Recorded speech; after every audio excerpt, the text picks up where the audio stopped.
Saya seorang bapak, 3 orang anak. Mohon doa buat keberkahan keluarga saya. Nanti di akhir majelis kita sama-sama berdoa.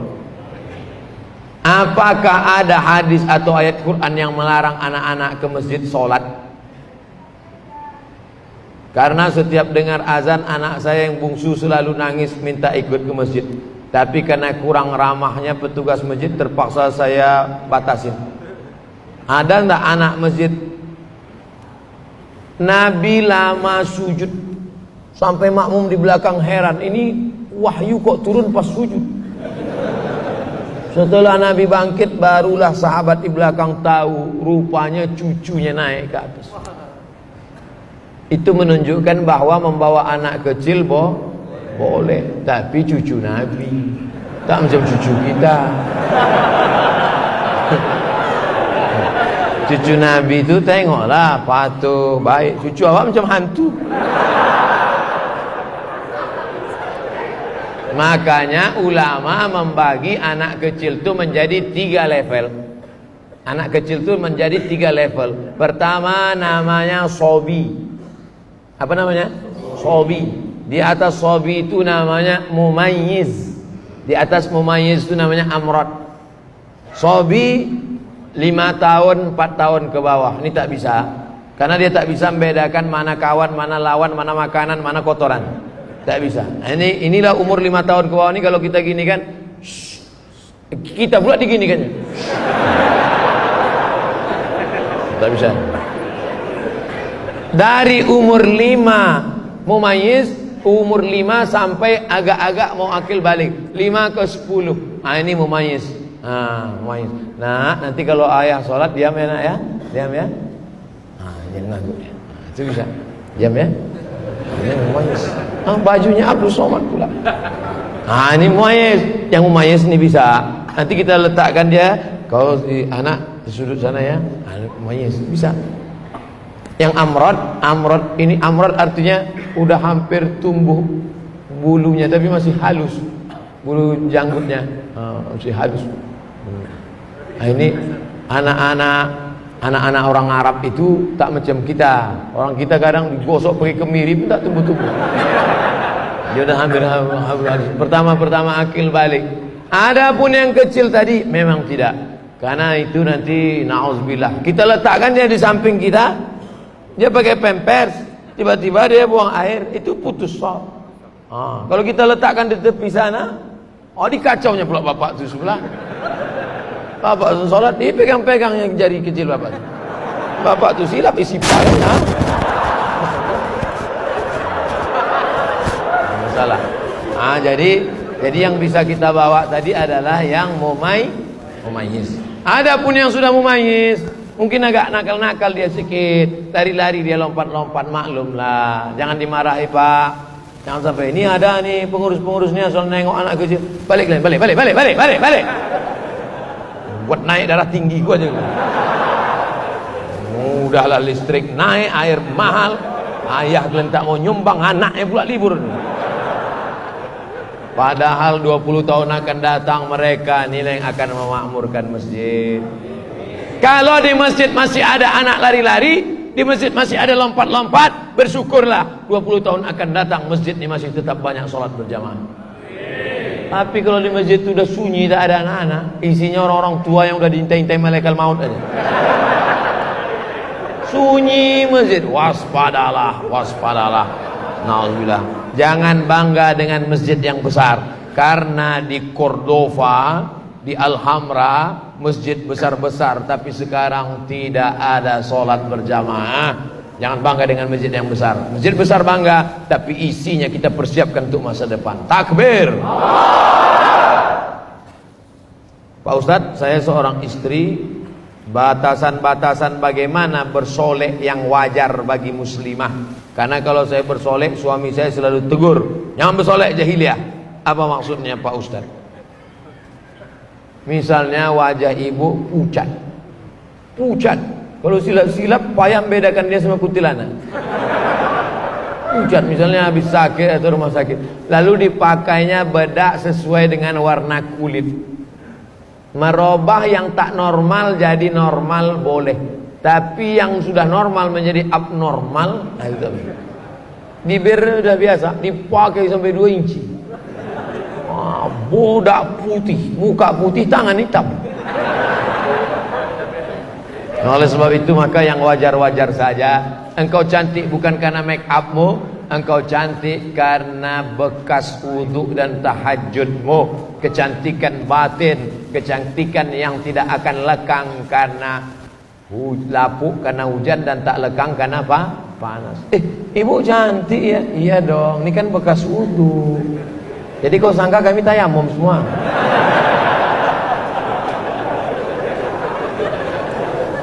Jangan bersolek-solek jahiliyah. Karena sebenarnya orang yang bersolek itu adalah dimainkan setan. Wala udillannahum, kusesatkan mereka. Wala umanniyannahum, kubuat mereka berangan-angan, berhalusinasi, berimajinasi. Aku yang paling cantik, aku yang paling mancung, aku yang paling putih, aku yang paling. Padahal orang nengok biasa aja.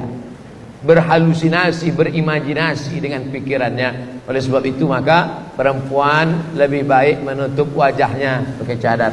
Tapi kalau tak sanggup pakai cadar, pakai hijab. Wajahnya biasa-biasa saja.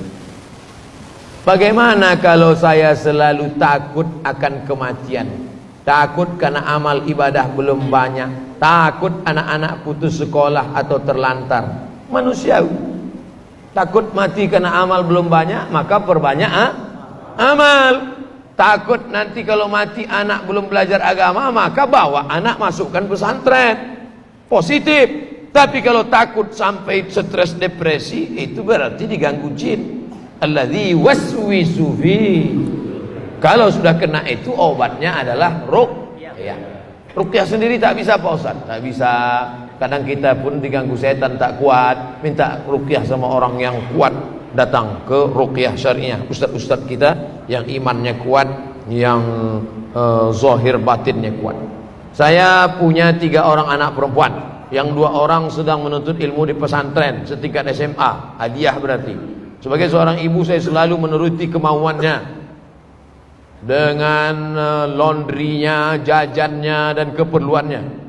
Apakah saya melakukan hal itu benar? Karena menurut saya agar anak saya bisa fokus belajar. Tak ada gunanya ilmunya banyak, tak pandai mencuci baju. Tak ada gunanya bahasa Arabnya hebat, bahasa Inggrisnya berapi-api, hafalan Qurannya hebat, tapi mengangkat piring nasinya dari meja pun tak tahu. Ada tak orang model begini? Ada. Kami dulu di pesantren cuci sendiri, gosok, tak disetrika Pak Ustaz? Enggak. Kotak kusut tak kami peras, cuci gantung. Jadi seimbang antara dia hidup intelektual dengan bagaimana berinteraksi sosial. Kalau semua dimanjakan, makannya keting, pakaiannya gosok, sampai mengangkatkan piring nasinya pun dia tak tahu. Nanti dia mau jadi apa? Dari kecil terlonjak-lonjak, sudah besar terbawa-bawa, sudah tua terubah? Tidak. Oleh sebab itu kami pun dulu di pondok pesantren, tapi tetap pandai mencuci baju, tetap pandai memasak, tetap pandai melipat, tetap pandai menyetrika, sampai ke Mesir juga belanja. Jadi pendidikan baik, tapi pendidikan juga membentuk orang berakhlakul karimah menjadi mandiri, bukan dimanjakan. Sekarang banyak sekolah yang memfasilitasi segala sesuatu. Akhirnya jadilah dia menjadi intelektual tapi tidak berakhlakul karimah dan selalu menggantungkan diri pada orang lain. Nauzubillah. Terinspirasi kisah Bilal bin Rabah yang sandalnya masuk surga karena tak pernah meninggalkan sholat wudhu. Saya juga membuat amalan, yaitu membaca surat Yasin selesai maghrib di rumah dan dimanapun. Alhamdulillah sudah hampir 1 tahun berjalan, tak pernah tinggal. Apa dan bagaimana keadaan tetap saya lakukan? Apakah saya salah membuat amalan seperti ini? Gimana salahnya? Membaca surat Yasin habis maghrib tadi. Man qara'a Yasin fi lailatin, siapa yang baca Yasin di suatu malam. Tak tengok malam apa? Malam Senin, malam Selasa, malam Rabu, malam Kamis, malam Jumat, malam Sabtu, malam Ahad, malam Senin, malam Selasa. Siapa yang baca Yasin pada suatu malam, asbaha maghfuran lah, subuh besok dia sudah diampunkan Allah. Kira-kira amalan ini ada nggak dalilnya? Saya ulang sekali lagi. Memang kalau terlalu lama dengar ceramah ini payah nangkap memang. Kita ulang sekali lagi, oke? Bisa agak konsen sedikit? Tarik nafas, hembuskan. Nah, pertanyaannya gini. Saya selalu membaca Yasin selesai maghrib di rumah dan dimanapun berada. Sudah setahun tiap malam baca Yasin. Benarkah amalan saya? Kata dia. Sekarang saya jawab. Man qara'a Yasin fi lailatin, siapa yang baca Yasin pada suatu malam, asbaha maghfuran lah, besok subuh dosanya sudah diampunkan Allah. Apakah amalannya ini ada dalilnya? Bilanglah dari tadi. Amalanmu ada dalilnya. Mana dalilnya? Siapa yang baca Yasin pada suatu malam, baik itu setelah maghrib, setelah isya, tengah malam atau menjelang subuh, subuhnya sudah diampunkan Allah SWT. Hadisnya ini sahih apa tak sahih Pak Ustaz? Isnaduhu jayyid, sanadnya jayyid. Setahu kami hadis itu hasan. Di bawah hasan sahih, di bawah hadis sahih, di bawah sahih hasan, di bawah hasan dhaif, di bawah dhaif maudhu. Isnaduhu jayyid, sanadnya jayyid. Jayyid ini apa? Antara hasan dan sahih. Di atas hasan, di bawah sahih. Namanya jayyid, bisa diamalkan. Yang ngomong gini siapa? Imam Abul Fida Ismail Ibnu Katsir dalam tafsir Al-Qur'anil Azim, dalam pembahasan muqaddimah surat Yasin. Baca tafsir Ibnu Katsir. Bapak Ibu yang punya duit, pergi ke toko buku, beli tafsir Ibnu Katsir. Yang sudah beli, alhamdulillah. Nanti anak kita sudah mati, dibukanya lemari, ditengoknya, alhamdulillah ada tafsir Ibnu Katsir, walaupun masih bungkus plastik. Itulah amal kita malam ini, alhamdulillah.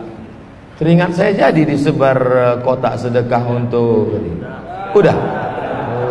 Rupanya jamaah di Masjid Bukit Indah Sukajadi tidak bersedekah melalui kotak, tapi langsung transfer banking.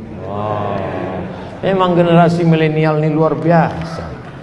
Assalamualaikum Pak Ketua. Waalaikumsalam. Saya kemarin nggak ngisi, nggak apa-apa, langsung transfer banking. Laporannya sudah berapa? 20.000. Rupanya 20.000 dolar Singapura.